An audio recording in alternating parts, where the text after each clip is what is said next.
Oh, I was looking at my emails tonight. I had already finished outputting a show. I told you guys I toss more than I ever output.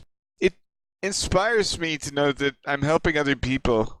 It really does. And in exchange for said love, I gotta give you the biggest secret you'll ever have heard in your life. That's how happy I am. That's how thankful I am to be surrounded by such good people. I'm gonna tell you the most wildest thing you could ever imagine right now, tonight. And you'll be the only people in the world to know. And very few around the world will ever know because nobody likes and shares my crap. Do you think I'm kidding? Prepare to have your mind expanded, not blown. I'm going to expand it. Matthew 5:5, the Bible. Blessed are the meek, for they will inherit the earth. Interesting. Jesus comes, takes a bunch of people off, and okay, oh, the leftovers, they kind of inherit the earth. Interesting. But I thought you were saying there's a new world coming. Yes, there is. Before I tell you anything, I want you guys to watch. It's a clip that I've had on my channel before. I was giving you guys teasers to see if anybody would kind of pick up on this. But it's time to ramp up my game. This is the Hollow Earth files. These are the transcripts of Admiral Byrd's diaries, if you have not seen it. I want you to pay very close attention to everything you see, every little detail, even if you got to watch it several times. Because there's a test at the end. Are you guys ready? Alright. Turn your brains on. Admiral Richard E. Byrd's diary, February, March 1947. The land beyond the poles. The exploration flight over the North Pole. The inner Earth. My secret diary. I must write this diary in secrecy and obscurity. It concerns my Arctic flight of the 19th day of February in the year of 1947. There comes a time when the rationality of men must fade into insignificance, and one must accept the inevitability of the truth. I am not at liberty to disclose the following documentation at this writing. Perhaps it shall never see the light of public scrutiny. But I must do my duty and record here for all to read one day. In a world of greed and exploitation of certain of mankind, one can no longer suppress that which is truth. Flight log, Base Camp Arctic. February 19th, 1947. 0600 hours. All preparations are complete for our flight northward, and we are airborne with full fuel tanks at 0610 hours. 0910 hours. Vast ice and snow below. 0915 hours. In the distance is what appears to be mountains. 1000 hours. We are crossing over the small mountain range and still proceeding northward as best as can be ascertained. Beyond the mountain range is what appears to be a valley with a small river or stream running through the center portion. There should be no green valley below. Something is definitely wrong and abnormal here. We should be over ice and snow. To the port side are great forests growing on the mountain slopes. Our navigation instruments are still spinning. The gyroscope is oscillating back and forth. 10:05 hours. I alter altitude to 1400 feet and execute a sharp left turn to better examine the valley below. It is green with either moss or a type of tight-knit grass. The light here seems different. I cannot see the sun anymore. We make another left turn and we spot what seems to be a large animal of some kind below us. It appears to be an elephant. No, it looks more like a mammoth. This is incredible, yet there it is. Decrease altitude to 1,000 feet and take binoculars to better examine the animal. It is confirmed. It is definitely a mammoth-like animal. Report this to base camp. 10:30 hours. The external temperature indicator reads 74 degrees Fahrenheit. Continuing on our heading now. Navigation instruments seem normal now. I am puzzled over their actions. Attempt to contact base camp. Radio is not functioning. 11:30 hours. Countryside below is more level and normal, if I may use that word. Ahead we spot what seems to be a city. This is impossible. Aircraft seems light and oddly buoyant. The controls refuse to respond. My God! Off our port and starboard wings are a strange type of aircraft. They are closing rapidly alongside. They are disc-shaped and have a radiant quality to them. They're close enough now to see the markings on them. It is a type of swastika. This is fantastic. Where are we? What has happened? I tug at the controls again. They will not respond. We are caught in an invisible vice grip of some type. 11:35 hours. Our radio crackles and a voice comes through in English, with what perhaps is a slight Nordic or Germanic accent. The message is, "Welcome, Admiral, to our domain. We shall land you in exactly 7 minutes. Relax, Admiral. You're in good hands." I note the engines of our plane have stopped running. The aircraft is under some strange control and is now turning itself. The controls are useless. 11:40 hours. Another radio message received. We begin the landing process now, and in moments the plane shudders slightly and begins a descent as though caught in some great unseen elevator. The downward motion is negligible, and we touch down with only a slight jolt. 11:45 hours. I am making a hasty last entry in the flight log. Several men are approaching on foot toward our aircraft. They are tall, with blonde hair. In the distance is a large shimmering city, pulsating with rainbow hues of color. I do not know what's going to happen now, but I see no signs of weapons on those approaching. I hear now a voice ordering me by name to open the cargo door. I comply. End log. From this point, I write all the following events here from memory. It defies the imagination. It would seem all but madness if it had not happened. The radio man and I are taken from the aircraft, and we are received in a most cordial manner. We were then boarded on a small platform-like conveyance with no wheels. It moves us toward the glowing city with great swiftness. As we approach, the city seems to be made of a crystal material. Soon, we arrive at a large building that is a type I have never seen before. It appears to be right out of the design board of Frank Lloyd Wright, or perhaps more correctly, out of a Buck Rogers setting. We are given some type of warm beverage which tasted like nothing I have ever savored before. It is delicious. After about 10 minutes, two of our wondrous appearing hosts come to our quarters and announce that I am to accompany them. I have no choice but to comply. I leave my radio man behind, and we walk a short distance and enter into what seems to be an elevator.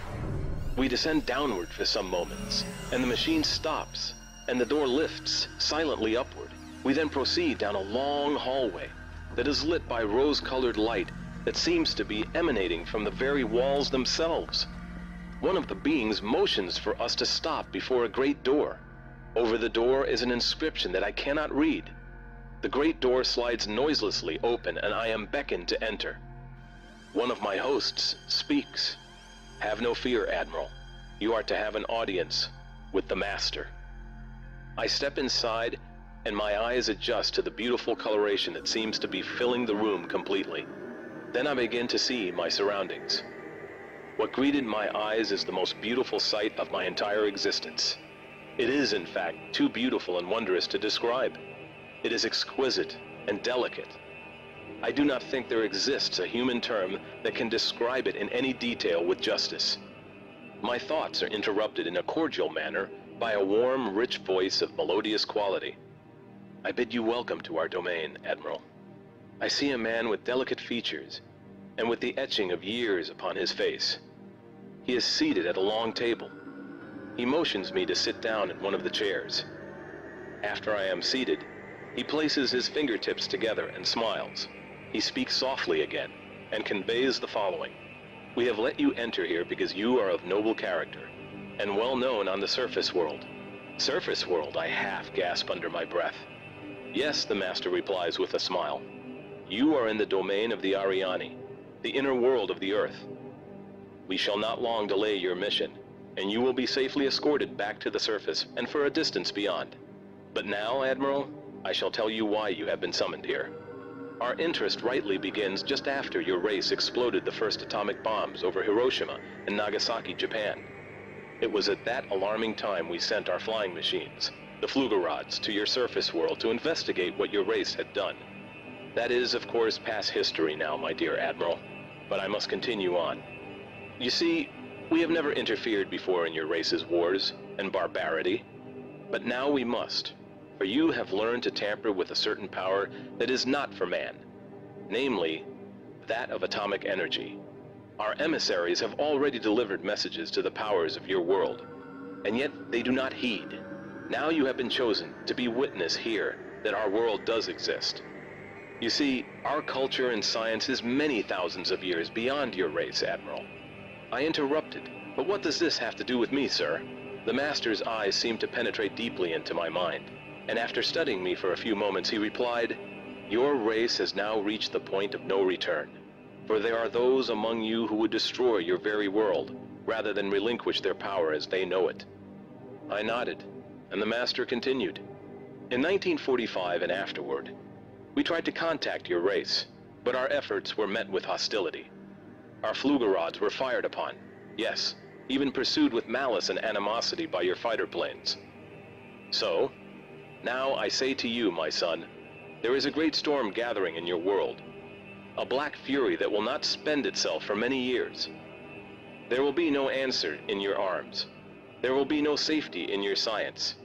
It may rage on until every flower of your culture is trampled, and all human things are leveled in vast chaos. Your recent war was only a prelude of what is yet to come for your race. We here see it more clearly with each hour. Do you say I'm mistaken?" "No," I answer. "It happened once before. The Dark Ages came and they lasted for more than 500 years. "Yes, my son," replied the Master. "The Dark Ages that will come now for your race will cover the earth like a pall. But I believe that some of your race will live through the storm. Beyond that, I cannot say. We see at a great distance a new world stirring from the ruins of your race, seeking its lost and legendary treasures.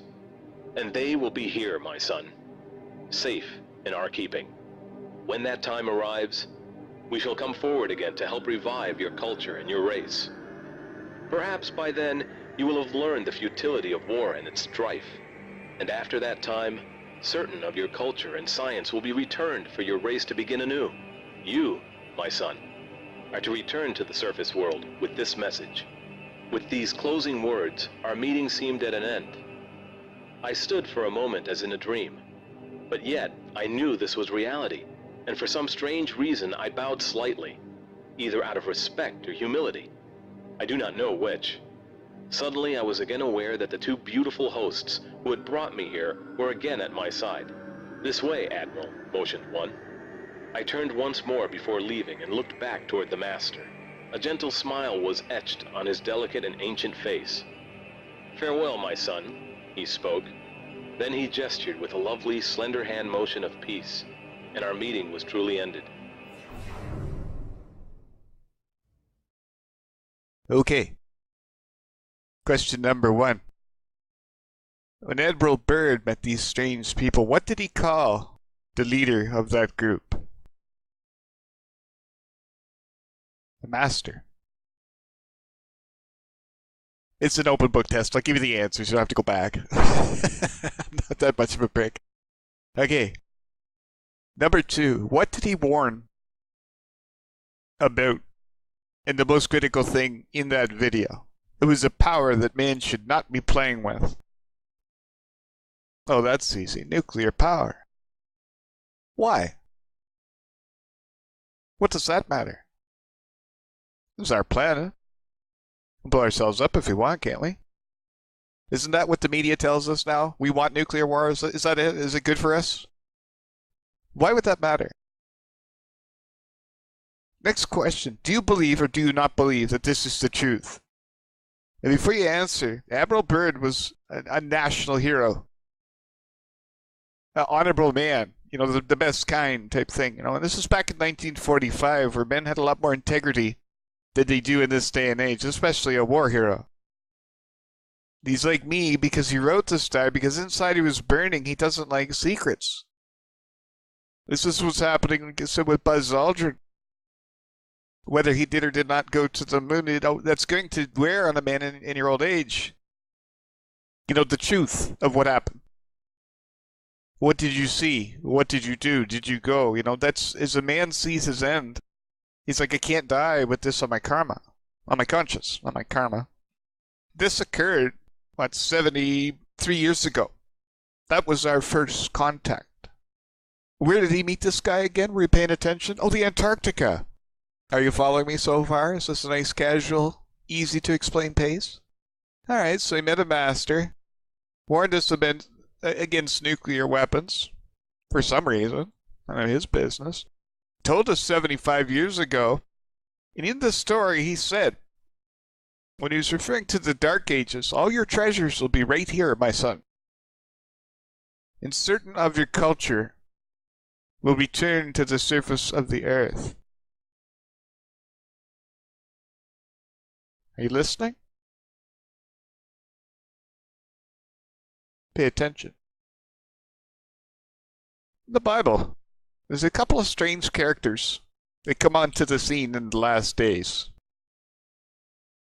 John is told that the court of God's temple will be trampled on by the nations for 42 months. During that period, for 1260 days, or 42 months, or 3.5 years, 2 witnesses would be granted authority to prophesy. They are described as 2 olive trees, 2 lampstands, who stand before the Lord of the earth. Both are able to devour their enemies with fire that flows out of their mouths.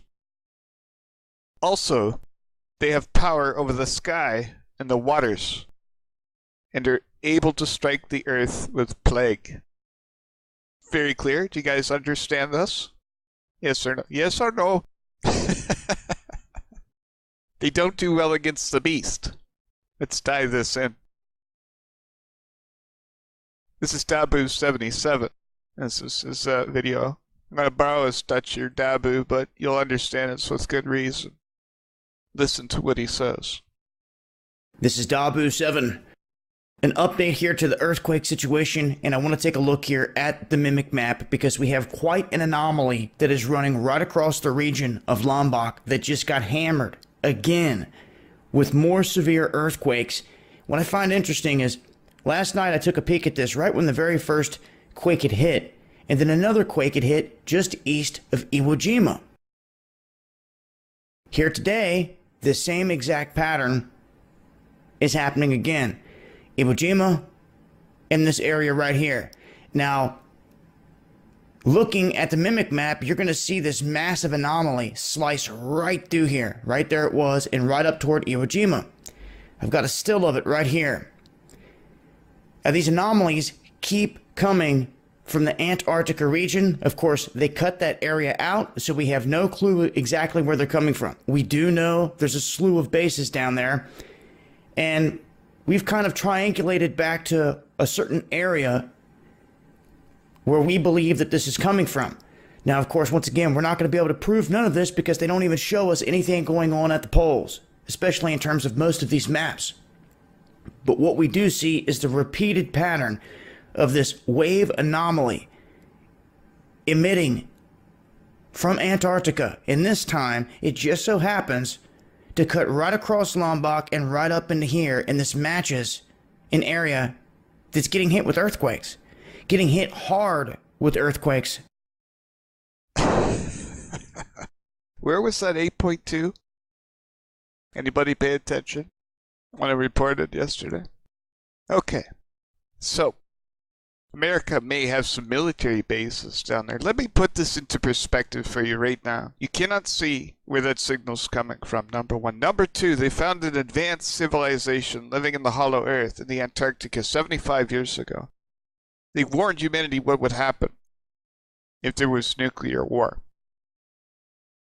Do you think they're going to allow people to set military bases on that continent right next to their domain and terrorize the world, even though they have the capacity? Did it ever occur to you that that ascended master is one of the 2 witnesses of Revelation? He's been here all along, my friends, watching over the earth. That's why he is called the Master. He has the power over the sky and the waters, and is able to strike the earth with the plague. Does that not look like somebody that has power over the sky and the waters?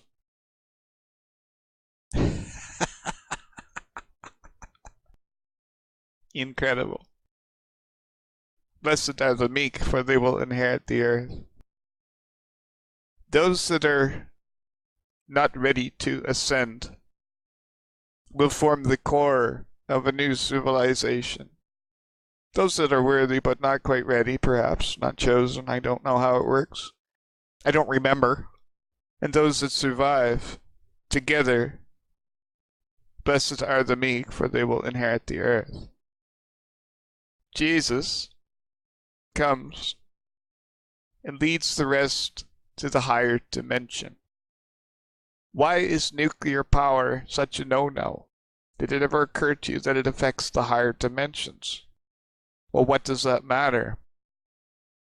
When one Earth becomes two, it is still one. Those that are ascended, moving into heaven, so to speak, move into the fifth dimension, which is right here on Earth. They're standing right next to you right now, and there's your guardian angel. You cannot see them, hear them. Perhaps you can feel them. It's your higher self. Screaming back at you, hitting you in the back of the head, going, what are you doing? If that radiation affects the higher dimensions somehow, that are right here next to you, at all costs, the Ascended Master will stop nuclear war on this planet. And that will come with the warning that we will annihilate the human race if you don't listen. You want more proof? Go and look up the stories. I'm not going to bring it up to keep the show a little bit shorter. Look at the stories of the soldiers in World War II, or during the Cuba crisis, the missile crisis. They were given the green light to launch nuclear weapons, and they said they had alien ships flying over the base that disabled them all. They've come forward now, again, men in their old age that don't want these secrets on their conscience. It was the Ascended Master that was watching over the earth that stopped that war from happening. Not John F. Kennedy. Now you know. In the last days, looking at what evil is trying to do in this world, they want that war in Israel. They want the whole world dead. That's what the demons that run this world want. They want Israel to do anything. It's not the people of Israel. It's the leadership in this world. The Jews that say they are Jews. Demons, in my eyes. If it came to nuclear war, then you understand why Nostradamus says Mars' warlike force threatening us. They will annihilate everything on this planet. Now you know. Those that are ready to ascend will ascend. Blessed are the meek, for they will inherit the earth. Life carries on. I'll explain this the best way that I can, that it's life, the container, the vessel, is one thing. The soul is another. If there are only 70 people left in the world, and let's say 1 billion souls that are evil, corrupt, failed to test, they're not obliterated. And the Bible would tell you hell. And there was a clue in itself. You spend eternity in hell, right?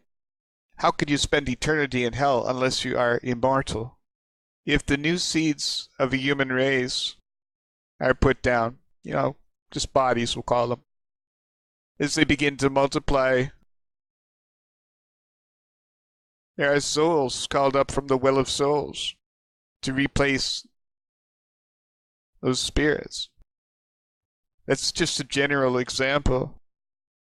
And the new race begins again. You might get another chance at a new life. I'm not making any promises of that kind. If hell is hell, hell is hell. But imagine the time when you realize at that very last moment in time where you've done wrong and you would rot down there. As ghosts, suffering, soulless, just no home for thousands of years until you're recalled.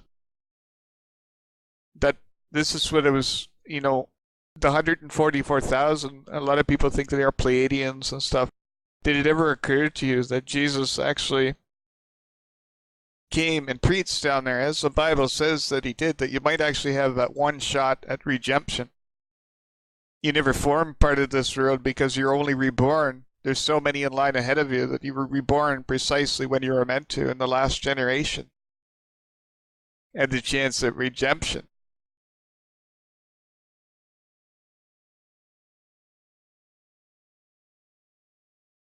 It's incredibly mind-blowing, and I'll show you. It's in the videos and films, because if you look in the movies of Lord of the Rings, who enters my domain?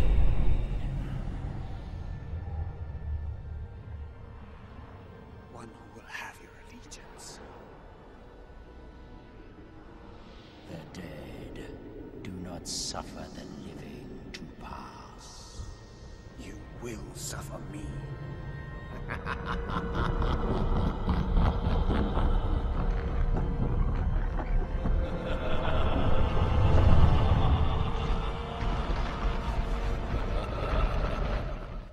If, for whatever reason, whatever happened, but I'm trying to make the point that this is in cycles, and you might only get one shot in a cycle. What say you?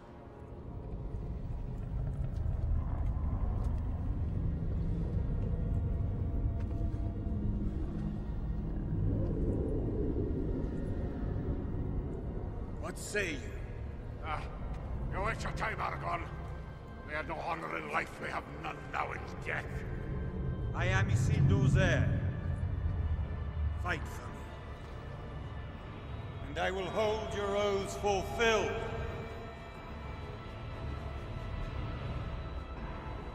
What say you?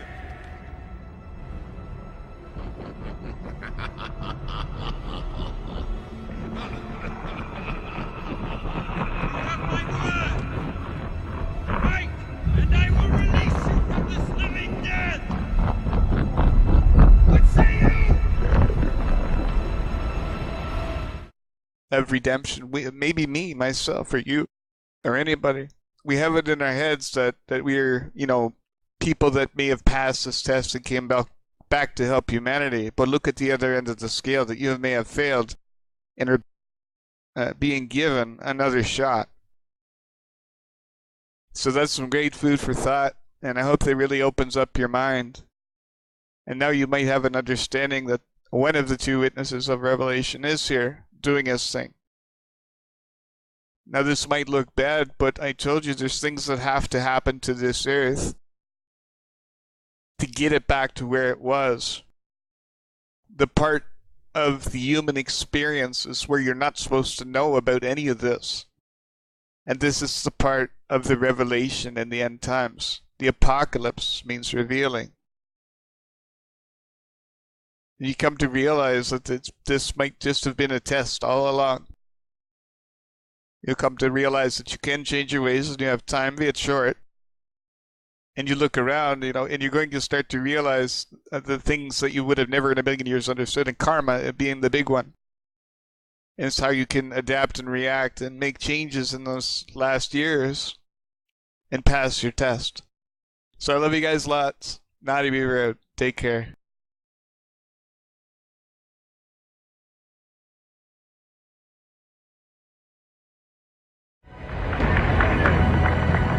In the long history of the world, only a few generations have been granted the role of defending freedom in its hour of maximum danger. I do not shrink from this responsibility. I welcome it.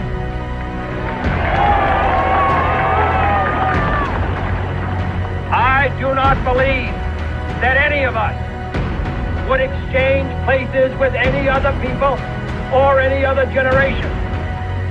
The energy, the faith, the devotion which we bring to this endeavor will light our country and all who serve it. And the glow from that fire can truly light the world. And so, my fellow Americans, ask not what your country can do for you, ask what you can do for your country.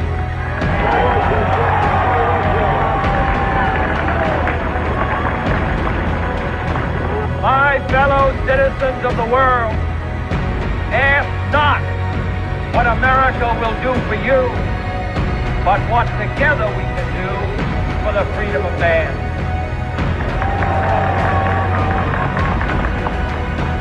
Finally, whether you are citizens of America or citizens of the world, ask of us here the same high standard of strength and sacrifice which we ask of you. With a good conscience, our only sure reward, with history the final judge of our deeds, let us go forth to lead the land we love asking His blessing and His help, but knowing that here on earth, God's work must truly be our own.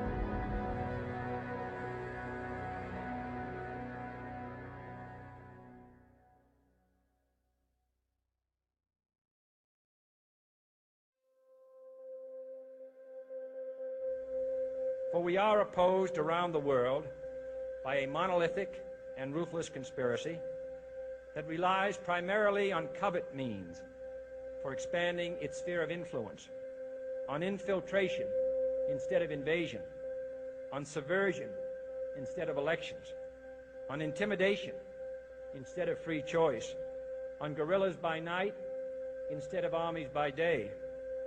It is a system which has conscripted vast human and material resources into the building of a tightly knit, highly efficient machine that combines military, diplomatic, intelligence, economic, scientific, and political operations.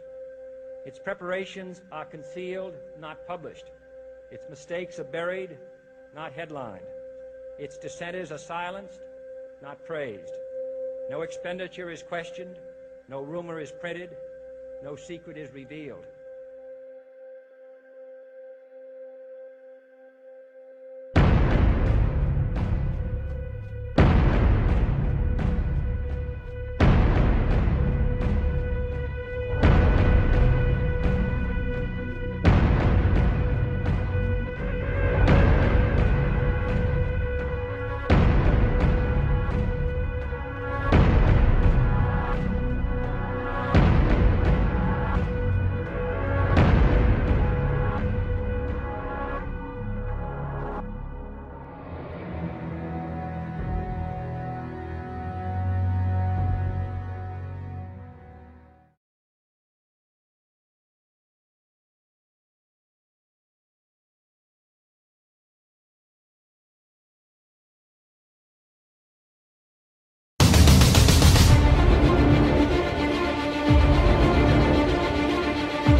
Good morning.